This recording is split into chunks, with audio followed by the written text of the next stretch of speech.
Okay, welcome to the Exarban Foundation's webinar. I always forget which one I'm doing because we have a couple of series that we host. But either way, this is a great opportunity to learn about a program, and I would call it a program, kind of. And Levi, I know you'll share more about it, that really helps connect employers with students. So it touches both on our scholarships and internships work and the Nebraska Tech Collaboratives work. So nice overlap there. But today I have Levi Busching with me. Welcome. Yeah, thanks for having me. Really excited to be here. Yes, awesome. But to get us started, can you tell us a little bit about yourself and your role with CornHacks and what it is and all that good stuff? Yeah, definitely. So a little bit about me. I'm originally from South Dakota. I'm now a student at the University of Nebraska Lincoln, and I'm in electrical engineering and computer science. And so within that CornHacks role, I think that fits pretty well.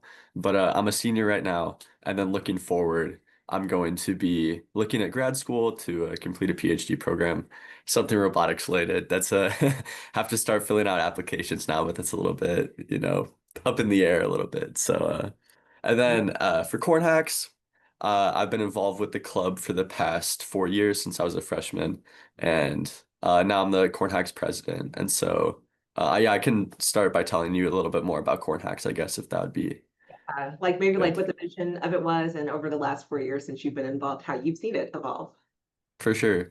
Yeah, so little overview of CornHack. So it's a hackathon, which is just a computer science competition.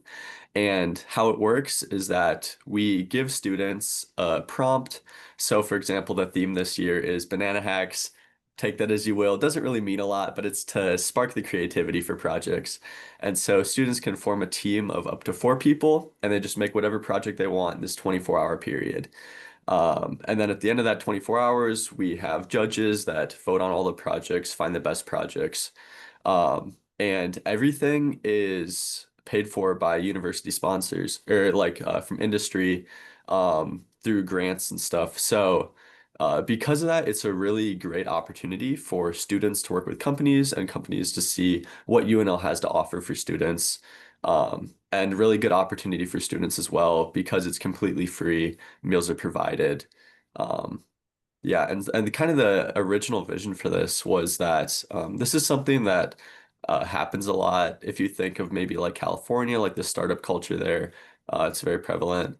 But just having, I guess, these like sprints where you try to maybe not build a company, but build a project in this 24-hour period and just see what happens, see what ideas you come up with. And so there's really nothing like that in Nebraska. I think the closest thing we have is Hack Midwest, which is a big thing in Kansas City. But it's trying to bring some of that culture to the University of Nebraska and also give computer science students, especially, a place to interact with other people who have like interests. I think especially of in the College of Engineering, there's a lot of clubs like, F1, Aerospace, Baja, where these engineers can get together and work and use their degree in a way with other people that they can actually like build their skills with. And I think there's kind of a lack of opportunities like that for computer science students at the university. So I think CornHacks is a really great place to have an opportunity like that. And so I think that was the original vision behind it. And through my last 4 years, I think I kind of came in at a bad time because it's shortly after COVID. And so attendance was way down. A lot of people weren't doing it because it was virtual that year. Um, and so then since then, we've been trying to build it back up. So the last few years, we've had 80 and then 100. And then last year, we had 120 participants. And so looking to keep expanding that. And then maybe, eventually looking more towards other schools in the area. Like in the past, we've had some people from Omaha or Kearney, but trying to expand that as well to make it not only Lincoln focused, but Nebraska focused as a whole. Yeah, I love that. And I know it's what a tricky time to come in, Yeah. but it is good to see that it's, slowly growing. Over the past 4 years, or actually prior to that, were you involved at all before that? No, I wasn't. Just the last four. Yeah, I'm curious to know like if it's kind of getting back to those pre-COVID numbers or I yeah. think I think so. I think a big thing that I've seen is Yeah, there was just seemingly an infinite amount of funding before that time. Like they were spending on all of these banners that said CornHacks 2020, and then I don't know where any of that went. Like we don't have it. So I think from that perspective, we are starting to get back up there and involving more businesses that have previously sponsored. That's awesome. And I'm so glad you brought businesses up because from a business perspective, how does CornHacks give employers a preview of talent? Yeah, so I think this is probably the best way for businesses to look at what University of Nebraska has to offer. Because, for instance, if you're looking at like a career fair or just like an involvement fair where you just get to see every student, a lot of people are just there for the merch, which isn't a bad thing, but you don't know their technical skills. You don't really get to see a full view of who they are. But at this competition, you're seeing probably the 120 most dedicated people at the university. And not only that, but these people, they're not just dedicated, but like this is what they love to do is they love to work on these projects and work with people and innovate and this stuff. Um, and so I think this opportunity is a place where businesses can see students do that and can see them actually use their technical skills on a project with other people. um, and then also because businesses are at the event, you can actually interact with these students. And we're trying to create more ways for businesses to get involved in that so that they can interact with students and students can come up and, I mean, maybe ask questions about their project or ask for suggestions to try to build more of that connection. Yeah. But yeah, like I said, I think this is probably the best way for businesses to get a very specific demographic that they're looking for. Mhm. Yeah, and I love the idea too that it's an opportunity for students to showcase what they can do, not just like, hey, here's my resume and Yeah, see what you think. Just this is not on the list of questions I sent you, and I apologize. I do this sometimes. no But worries. of the student base of the say 120 from last year, were all engineering students, or did you get a variety of majors and things like that? It is a majority of computer science and software engineering students, especially through the Rake School. There's a lot of Rake students that do this. In past years, we've been trying to encourage more engineering students to get into it. It is, I'd say, probably a lot harder because it's pretty easy to build a software project in 24 hours. You don't really have to have um, like you don't have to have that much planning. You can kind of just like take stuff online because it's all there, put it in your project. And it's a little bit harder for hardware because you have to plan ahead. Oh, what materials do I need? Can I actually put these all together in 24 hours? But we have had a few projects that have implemented that. Um, so more like electrical engineering, computer engineering projects. Um, in the past few years, and we're trying to expand that. So, for instance, this year, Garmin is one of our sponsors, and we're having a hardware track specifically for projects that implement the best hardware in their designs to That's try to encourage that to more engineers. gotcha. Gotcha. Do you ever see many business students or from other colleges? I'd probably say mostly like if you counted Rake School students as business students. Okay. I think a decent number of projects have been focused at financial work in the past. Um, I'd say overall, probably mostly computer science, engineering. Occasionally, you'll get other stuff. Like I know we've had like psychology students or like pre-med students, just kind of, yeah, I guess like they want to just expand their skills a little bit, so they come to check it out. That's good. I love it. Alrighty, so back to the formal list now. Can you share some of your favorite success stories so far over the past 4 years? It's just so cool seeing the projects come together every single year. I think that's probably my favorite part of the event is walking around with the judges and seeing the students present to the judges and, take this pride in their work that they've done. I think from a business standpoint, one success story has been all throughout, like Don't Panic Labs has been really helpful the past few years, and especially one of their members, Levi Hagen. I don't think he's with the company anymore, but in the past, he's been really helpful. And I think he was a CornHacks winner like before I was involved, so a few years back. But he's been really helpful with I guess just like helping us get perspective, helping us network to businesses. And he's been very open to us. We've sat down with him outside of CornHacks time, just on his own time, basically to talk about how we can get more people involved and how to bring the best value to companies that are sponsoring. So for instance, that's why this year, usually CornHacks is in like March or something in spring semester. And this year we're having it in November. So that lines up a little bit better with when companies are looking for interns for that following summer. And so we're hoping this makes CornHacks a little bit more relevant to companies who are looking for interns. But yeah, I'll shout out to Levi. He's been very helpful in that. Also has a cool name. So Yeah. Okay. Yeah, yeah. I love that advice is so important because we're talking to a lot of companies right now too, just as they get ready to enter career fair season, and Yeah. what a unique way to, like you said, showcase talent and for students to show what they can do. Mhm. So, what do students gain from the event? Obviously, potential opportunities to network with employers and all of that.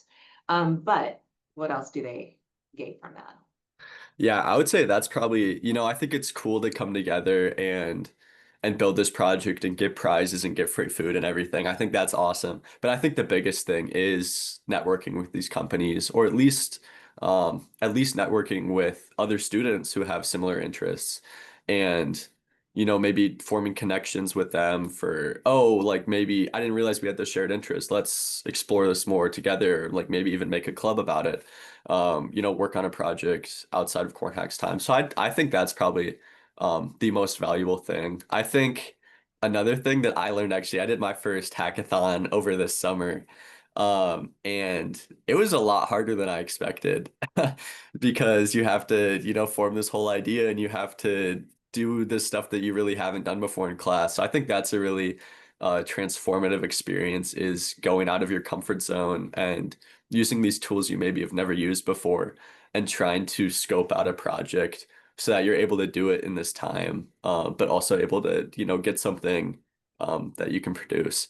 Um, and so I think that's probably the biggest thing, is like, even if students don't have much confidence in their skills, don't think they're going to win, like it's a great time to just see what you can do and, push yourself a little bit. So I think that's probably the best part. I love that, and I'm sure like a lot of folks come together with like a team already formed. But do you have students come in that are just like, I'll join a team if I find a project I like, things like that?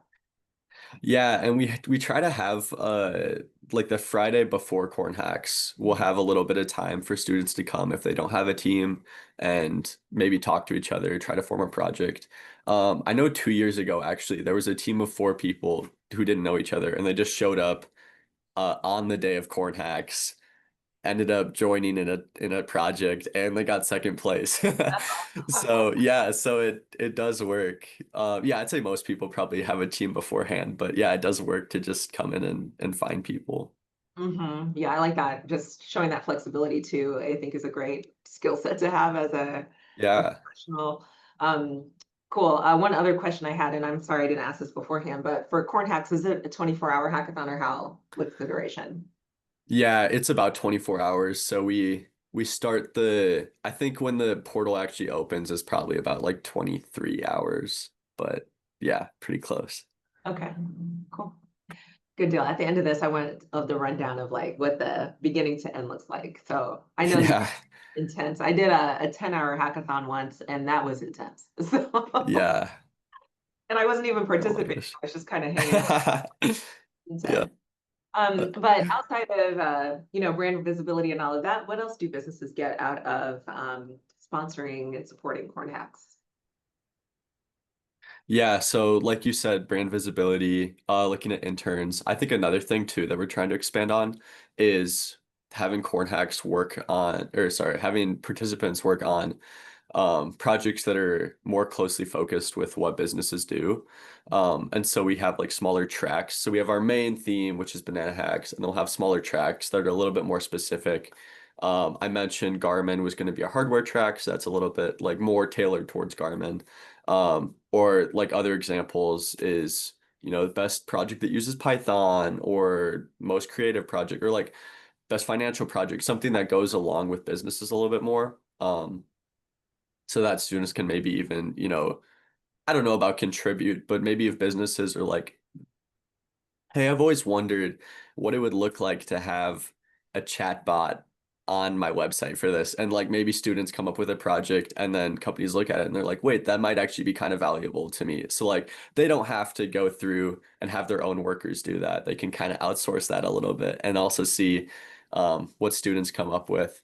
So I think that's very valuable. Also, just altruistically, I guess, is I think CornHacks is maybe one of the only clubs that like directly, all the money goes directly to students in some way or another, whether it's through food, through prizes, through merch, through everything. Like it goes directly towards students. So any money they're spending here is going directly into the community. And I think students definitely know that. They definitely recognize that. And so that's a big part of it. Another part is when companies are here and they're representing their brand just through the people they send. So last year FNBO had a sponsor who he stayed the entire night and he played Mario Kart and he played Super Smash Bros.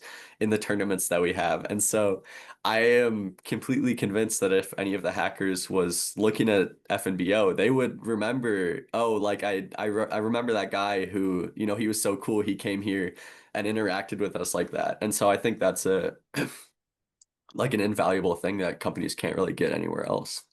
Mhm. I love it. So, and I know you mentioned that you're working on other ways for companies to get involved, but in addition to sponsoring, what are some other options? So a few other options are we're trying to build up more workshops as well so that students can learn a little bit from the companies, which is honestly something that we haven't done a ton in the past, but that you'll see at other bigger hackathons. So that's one thing that we're trying to build up. And even I mentioned like Don't Panic Labs has been a big help for us in the past. They weren't able to sponsor this year just because of how their finances worked out. But and like the timing and everything. But we're gonna try to have them come back and still give a workshop so they can still continue to be involved and network with students. So I think probably a workshop opportunity is a big one. Um, that's probably the biggest one I can think of just off the top of my head. And that's good. And that's super valuable too for students to hear, like what businesses need and, Yeah, feel they can use in the hackathon too. Okay, definitely. so tell me, final question, and then I have the bonus question of walk me through end to end Okay. what Hacks is all about. But why is it important for Nebraska's business community to keep investing in corn hacks? And what is your vision for the future? hmm Yeah, I think the it's important to keep investing in corn hacks because it it gives students such a valuable opportunity. And I think it does, these students are going to be going into the community and working for these businesses.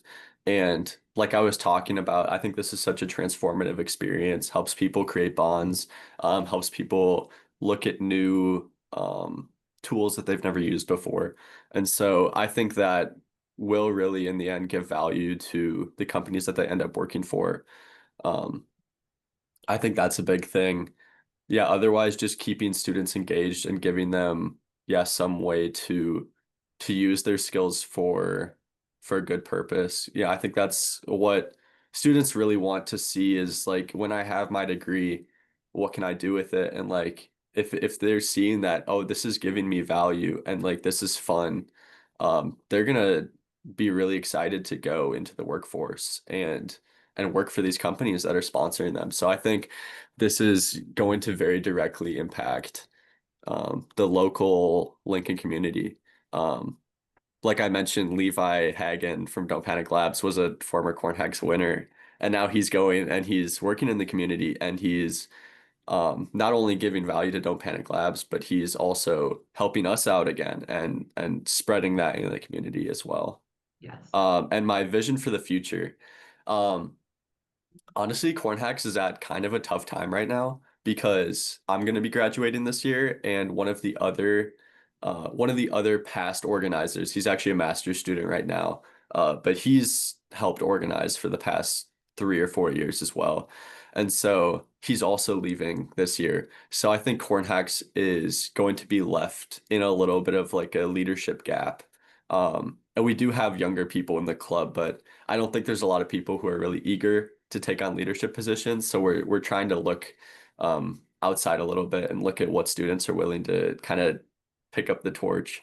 And Mhm. so I think this will be important for companies to maybe support a little bit extra and not necessarily even with resources, but just with like maybe, my company can't, give any money to CornHacks this year, but I do know of a contact at another company. Like I don't know if they can either, but like maybe they can help too. So probably a good time to like come together and help out whoever's organizing it next a little bit more. Definitely. Okay. So, walk me through end to end what it looks like from as a Corn Hacks participant. Yeah. Mhm. So check-in is at 9 a.m. on that Saturday morning. So it's going to be November 8th and 9th. So the morning of November 8th, that Saturday morning, check-ins at 9 a.m. Opening keynotes at 10. I think after that, we're going to try to have the businesses talk a little bit about what they do. So maybe 10:30 to 11, these businesses are talking about what they do. And then we're going to leave that next hour and the lunch break open for students to network with companies. And I'd imagine at that point, they're probably also starting their projects, trying to get everything set up. But kind of through the lunch break, we'll give students like a really good chance to network with companies. Um, and then in the afternoon, they're going to have a time where they're probably going to start sprinting on their project, getting these ideas together, getting the whiteboard set up, getting their extra monitor out, whatever. And then we're hoping to have a couple of workshops from like 4 to 5 right before dinner. And hopefully they can come and learn a little bit, learn some skills there. And then dinner. And then there's basically just a break until at 10 we have a Super Smash Bros. Tournament, and 11 we have a Mario Kart tournament that night. And then I wouldn't say a lot of people stay. I'd say a lot of people just go home and sleep a little bit that night, but the winning teams usually do stay the entire night coding, Okay. so pretty committed. Mhm. And then wrapping around to that next day, then 10 a.m. is when submissions are. And so then 10:30 to 12:30, that's when we're going to be judging projects. And then 1 is the closing keynote, and that's basically it. So just yeah, sprints when able. It's just coding, food, networking, just all condensed into this weekend. That's super fun. And then for the judging portion, you mentioned judges kind of walk around to, are they walking around at like the student groups and just having them demo their project? Yeah, so we do it like science fair style where it's Okay. just you get 5 minutes to talk about your project. The judges get 3 minutes of questions and then they just finish up their notes. Then every 10 minutes we're just transitioning so that judges can get to as many projects as possible in the time we have. Super fun. And then tell me about the awards portion of this. Okay, so the awards we have. So first place gets iPads. Pretty cool. And then like Lego sets and everything. So that we have the top 3 teams get the top 3 prizes. And then I mentioned we have smaller tracks. We have 4 smaller tracks. And so then those teams will get um like each team will get one of the 4 track prizes. Um so that's always a pretty pretty exciting time. I think a lot of people really enjoy that part of it. It feels good, like even if you didn't win, just to wrap up the day and in celebration, I think is a great thing. So Yeah. at that time, do the winners present anything like on what they built or anything like that? In the past, no, but that was a recommendation that a lot of students said they would like to see. And so I think going forward, that's what we'll do is the winning teams will maybe just get like a little bit to set up before Mhm. the presentation or before the awards. And then yeah, I'm not exactly sure how that's going to work, but yes, we would like to have them demonstrate their projects. Um, because I think that's one of the big things too is like the judges are going around to tables and like maybe you can't see every project. So like you're kind of interested like, oh, what did the first place team do? So good Yeah, suggestion. I love it. I think it's so important. I love that y'all are continuing this, and I hope to see it continue after this year for sure. Oh yeah. But what's your one big thing that you want to leave people with, like your one ask? One big takeaway is get involved in corn hacks. Doesn't have to be with money. If you're interested, uh, our email is cornhacks@unl.edu. So actually, I think the emails might be transitioning soon. So maybe cornhacks@nebraska.edu Okay. within the next few months. But yeah, anyway, yeah, get involved. Okay. Well, thanks so much, Levi. Thanks for the work you're continuing to do and the outreach that you do. I know it's not easy fundraising, so I'm glad you're just continuing to work at it. And good luck with everything. Yeah, thanks so much for having me. Thank you.